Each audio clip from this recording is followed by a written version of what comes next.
สบายดีพ่อแม่พี่น้องปองป่ายเบิร์ดสุขูสุคนพี่น้องมื้อนี้มาพบกับพุทธบ่าวลาวอีกคือเก่าพี่น้องมื้อนี้สิมาพุทธสิมาเก็บผักบ่งพี่น้องเลย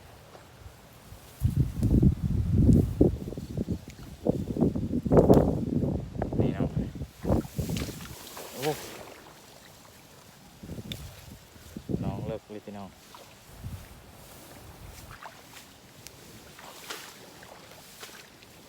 พักก็เนี่ยยอดพักกันเจาะของมันน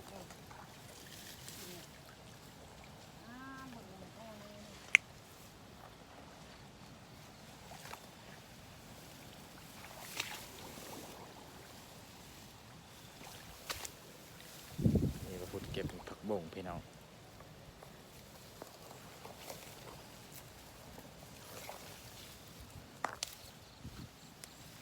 ผักบ่งต้มปูต้มปลาพี่น้อง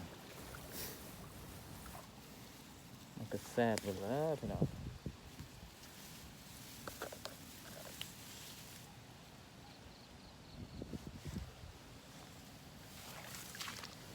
ชัว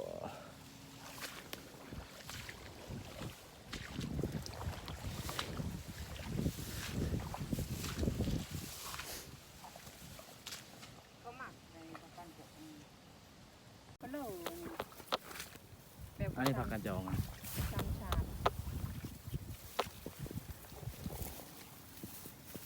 ผักบ่งพี่น้องเอ้ยมาเก็บผักบ่งน้ำมาพดพี่น้องเนาะ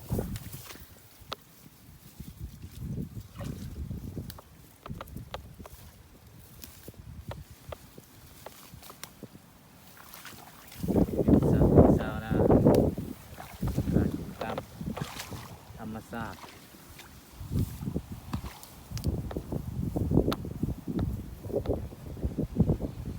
เอาขึ้นไปเด็ดผักบ่งละลายเด็ดผักบ่ง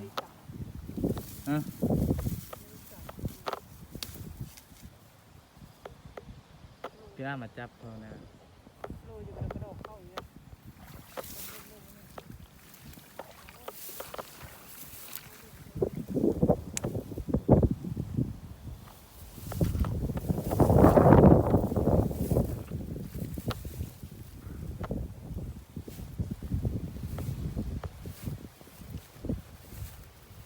วงคนไม่เด็ดอีกแล้วก็ไหนนี่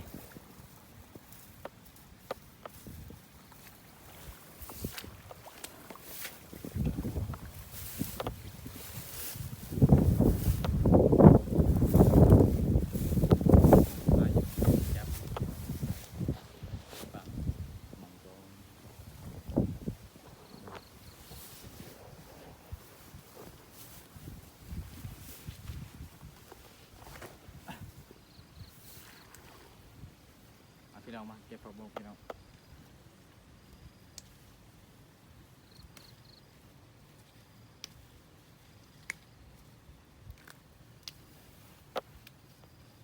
ผักบุ้งต้มปูต้มปลาพี่น้อง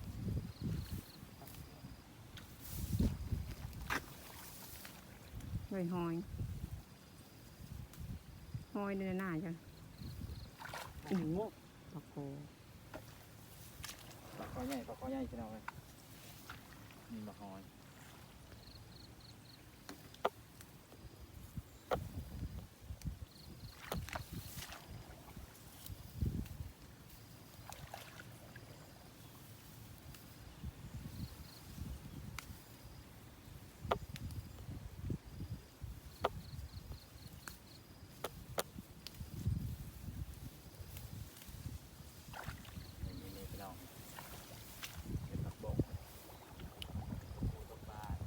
นติเจ้าเนี่ย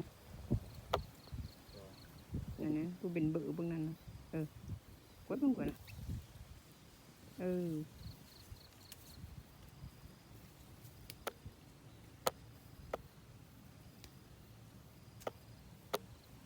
ได้หลายอยู่จับกองกันนิ่ง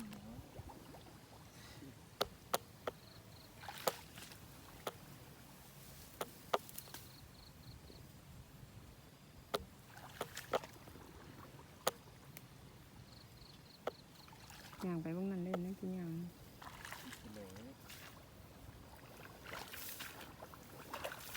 กว้างจะได้หลายกว่า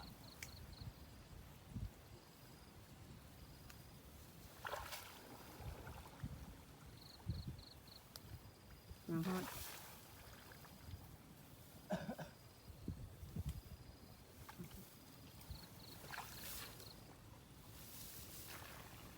แบบกล้องชดเดี๋ยวกล้องไอโฟน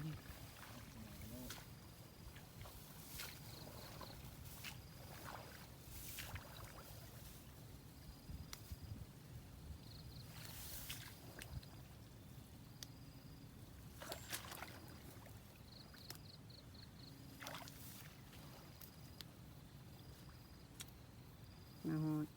ตาย ได้หลายอยู่พี่น้องได้หลายอยู่เชื่อกันยัง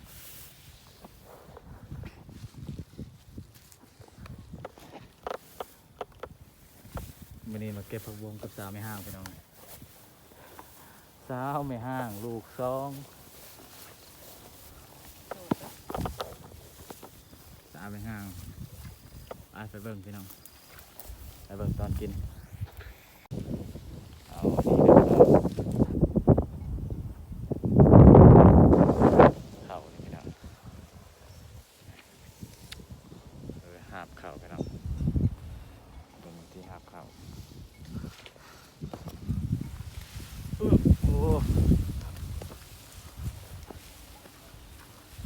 ปึ๊บปั๊บปึ๊บปั๊บแข็งแข็งแข็งพี่น้อง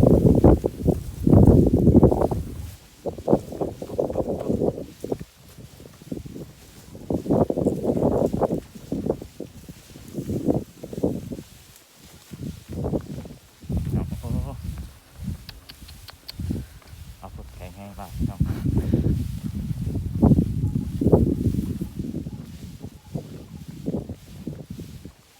พวกแข็งแห้งโอ้สเต็ปหาบเข่าได้ไม่ได้พี่น้องนะ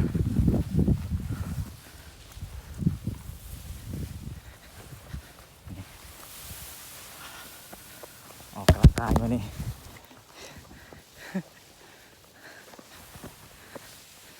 วันนี้เราพูดออกกำลังกายพี่น้อง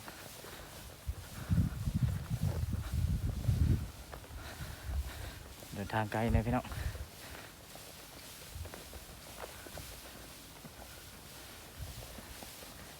แข็งแห้งแข็งแห้ง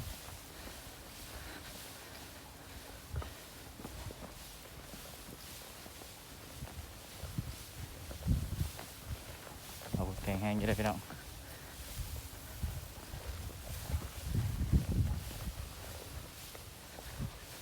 นี่มาดีมาหาบเก่าพี่น้อง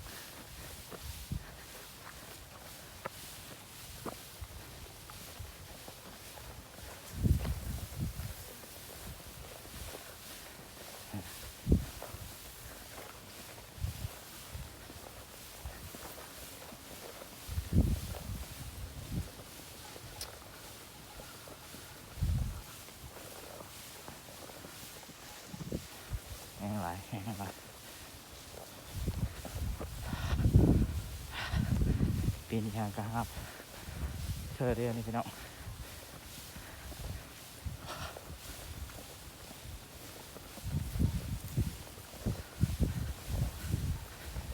นี่ครับเธอเดียว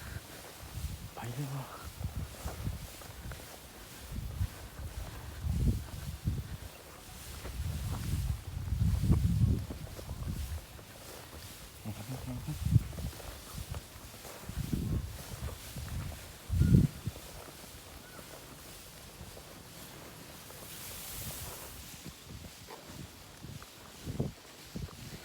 ฮอดฮอดฮอดเต็มโอ้ติผู้สาวหาบเก้าพี่น้องแข็งไรแข็งไรแข็งไรหลายขนาดได้สองหมัดพี่น้อง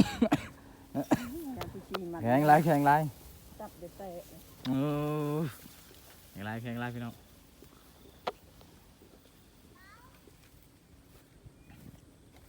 นี่พี่น้องมาพุดก็ได้มาหาบข้าวหาบน้ำพี่น้องได้วันนี้ก็ได้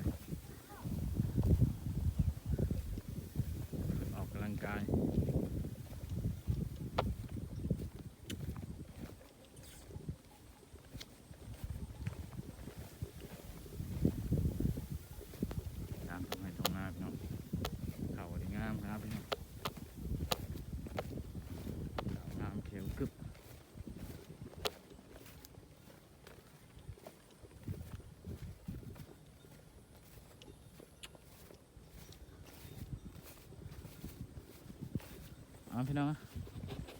ไปตอนคนเลยพี่น้อง